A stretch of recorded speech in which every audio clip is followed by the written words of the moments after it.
Elimination Chamber was a professional wrestling pay-per-view event produced by WWE.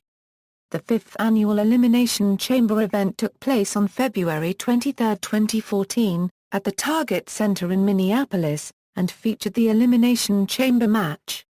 8 matches, including the pre-show, took place at the event.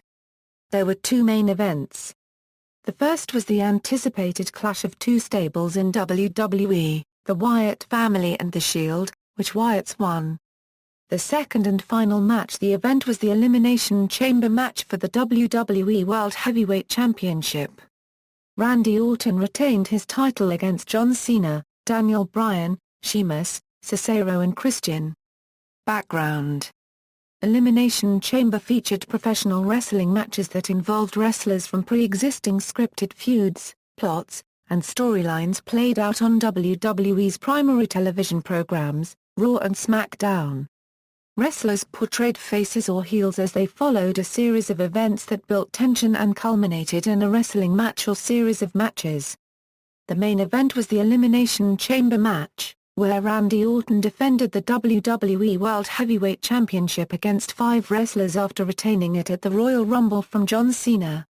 The night after the Rumble on Raw, Bryan confronted the Authority for keeping him out of the Rumble match.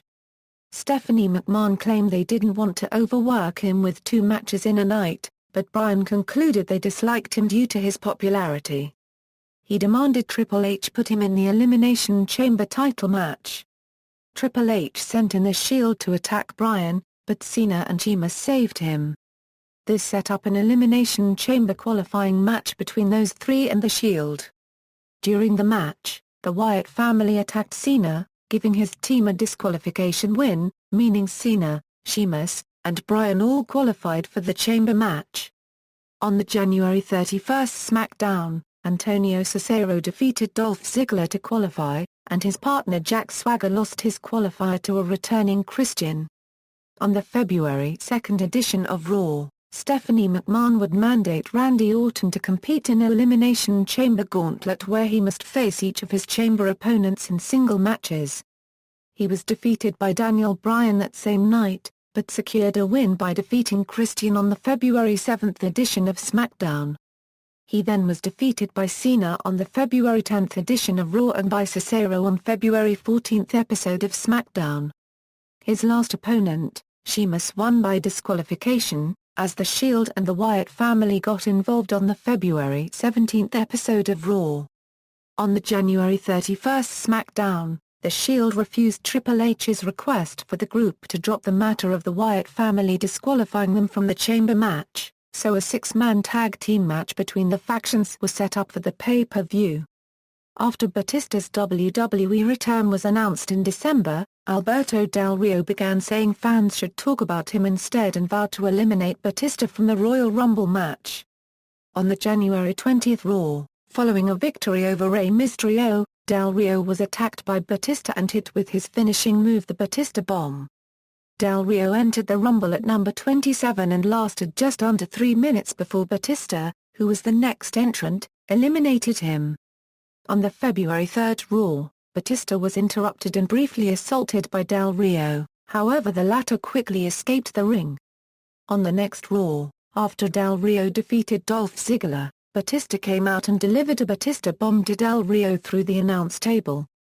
Triple H then announced the two would wrestle at the Elimination Chamber pay-per-view. On the February 13 SmackDown, Jack Swagger defeated Mark Henry, Rey Mysterio, and Kofi Kingston in a fatal 4-way match to become the #1 contender for the Intercontinental Championship, and would wrestle champion Big E for the title at the pay-per-view. On WWE.com, it was announced the Usos would face WWE Tag Team Champions the New Age Outlaws for the titles at the pay-per-view. This was made when the Usos asked the Outlaws to fight for the championship for the following weeks. Then, they accepted the challenge. Former Primetime Players tag team members Titus O'Neil and Darren Young would wrestle at the pay-per-view. The feud began on the January 31 episode of SmackDown when O'Neil attacked Young after a tag team loss by the Primetime Players, with O'Neil claiming that Young was dead weight, and holding him back. The Elimination Chamber kickoff show featured Cody Rhodes and Goldust squaring off against Rebaxel.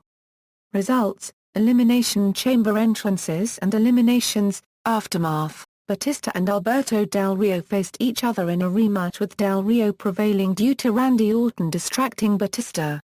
Orton then mentioned the boisterous negative reaction since Batista's return. Batista responded by saying that the WWE Universe has their own voice. Later on, however, Batista addressed the crowd, telling them he did not return to the company to be liked, only to win the championship. Bryan confronted Triple H arguing about constantly getting screwed in his title matches ever since SummerSlam and challenged him to a match at WrestleMania XXX, but the latter declined. Later that night, Bryan defeated Kane, and afterwards voiced his opinion to Triple H by stating he should give what the fans want. Bryan challenged Triple H on the March 3 edition of Raw, but Triple H still declined.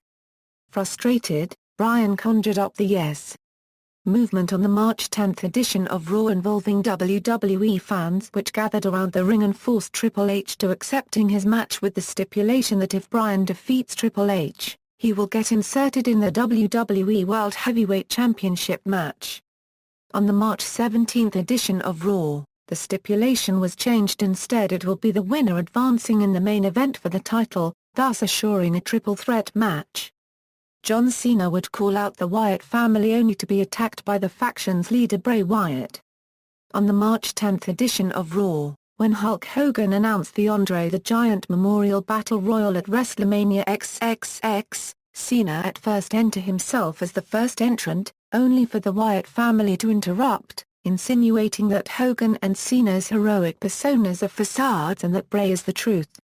Cena would then instead challenge Bray to a one-on-one match at WrestleMania. The Usos defeated the New Age Outlaws in a non-title to ensure their spot again for the tag team titles. On the March 3 edition of Raw, the Usos finally defeated them to capture their first WWE Tag Team Championship. Cameron got a rematch for the WWE Divas Championship on the following SmackDown against AJ Lee, but she failed to win the championship cleanly this time. See also: List of WWE pay-per-view events, references. External links, Official Elimination Chamber website, Elimination Chamber matches.